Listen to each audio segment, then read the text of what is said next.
I think it's pretty standardized across the states these days that at least until the age of 16, um, the government, by use of law enforcement, says parents are responsible for making sure their children are in school. Now, of course, that can be public, private, or even homeschool, Mm-hmm. but it is a compulsory requirement that comes Mm-hmm. from the mid 19th century, and from my point of view, there's a lot happening in education in the 19th century that kind of caused us to change how we behaved. For a long time in the West, education uh, focused, as it were, as we often say here on the show, focused on wisdom and virtue.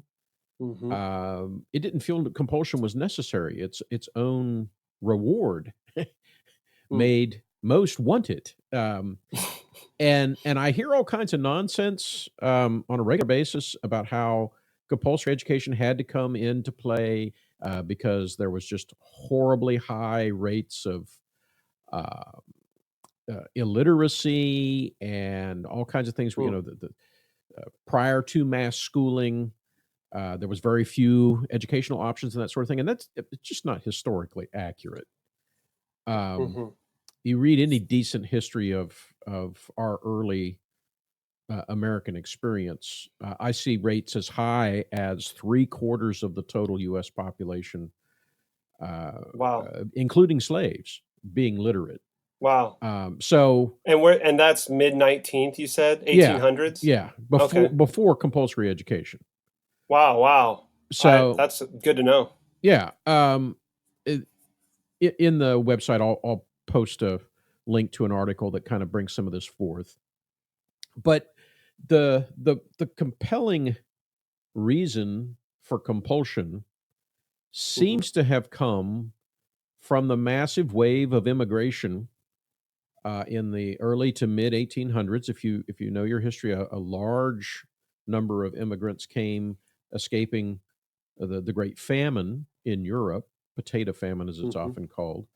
My own ancestors came to America through that directly, Well. and there was just sort of this threatening of the status quo, right? Mm-hmm. Many of the immigrants were Irish Catholics, and the predominantly Anglo-Saxon Protestant public schooling, anyway.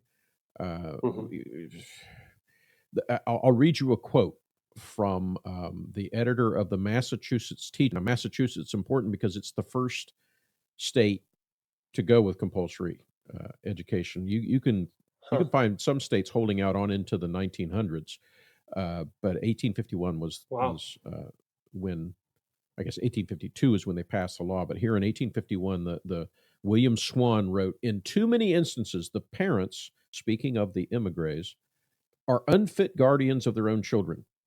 If left to their direction, the young will be brought up in idle, dissolute, vagrant habits, which will make them worse members of society than their parents are.